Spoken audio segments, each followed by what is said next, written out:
It's the 11th of June 2021, and on this day in 1906, American-born mobster Emanuel Weiss was born in New York City. Weiss became a notorious organised crime figure who went by the nickname of Mendy. He started working as an enforcer for Murder Incorporated mob boss Louis Lepke Bacalta in the mid-1920s. He wasn't very good at mendying anything though. Quite the opposite actually. He wasn't a very Weiss man at all. He manually liked to send people to their graves before their natural expiry date.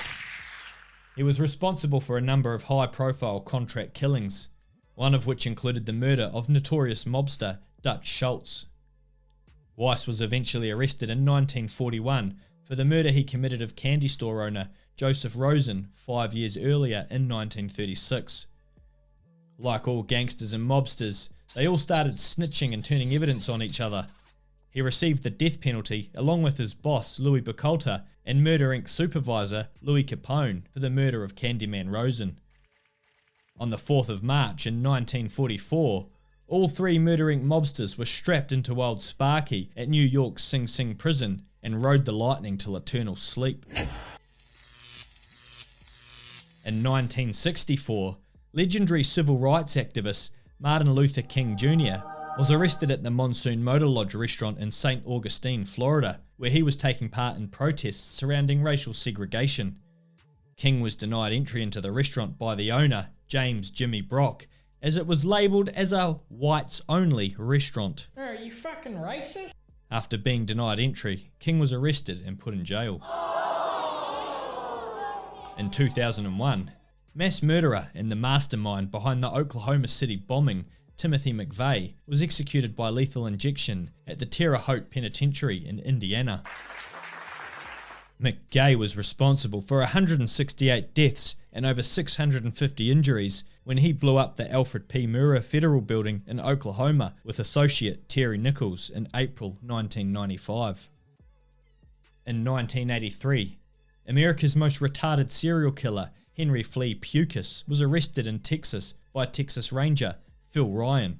I'm gonna take you down, and I'm gonna take you down hard. Flea Pucas is responsible for 3 murders, one of which included his mother in 1960.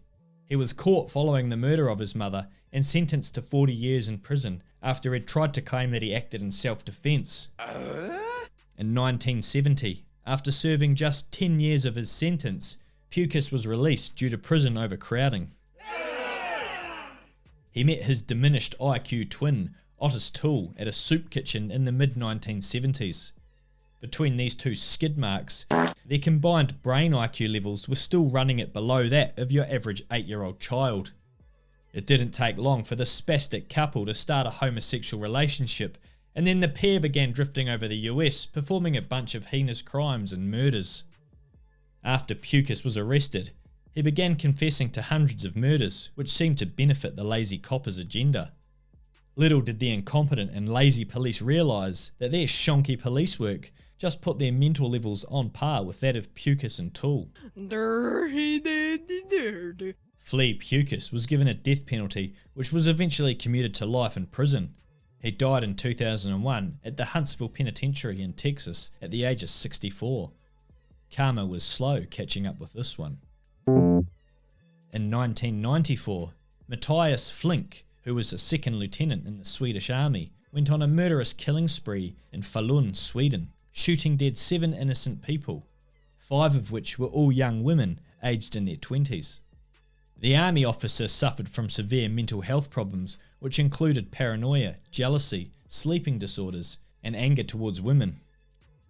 Knows what he was flinking, but on said day, the unstable lieutenant decided to write himself off on alcohol, donned his field army uniform, then went on a murderous rampage. He shot a total of 10 people. 3 were lucky enough to survive though. At trial, he was sentenced to life in prison. After all the lives he destroyed, they might as well have given him the death penalty. Unbelievably, after just 20 years behind bars, he was released from prison in 2014.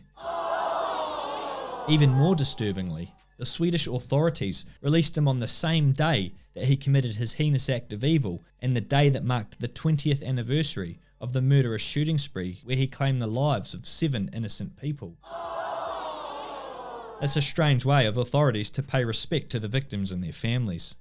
Way to go, Sweden. You suck! And on this day, in 2007, Larry Craig, a United States Republican senator from Idaho who'd served in the US Senate for more than 16 years, was arrested at the Minneapolis-St. Paul International Airport in Minnesota for lewd behaviour when he attempted to solicit homosexual public sex from an undercover police officer in the toilets. Oh my gosh, no way! Police officers had been on an undercover stakeout of the airport lavatories after receiving complaints of sexual activity and cottaging that had been occurring in the area. And cottaging, for those of you who don't know, is when anonymous men roam through the public areas to find other willing anonymous men who are keen to partake in donut punching exercises. Larry Craig, who had previously acted as a strong opponent against the LGBTQIA community, was charged with interference with privacy, disorderly conduct, and a gross misdemeanor offence. He eventually signed a plea bargain and pled guilty to the disorderly charge only and was fined just over $500. Following the scandal, 8 gay men came forward claiming to have had sexual encounters with Lowry. Mike Lowry. Easy. Mike Lowry. Regardless of his sexuality and kinky escapades, Mr. Craig was still selected for induction into the Idaho Hall of Fame in October of 2007. And that's about a wrap on the new format of the show. Thanks for listening, crew. Don't forget to do something that makes someone's day, and don't crime out there.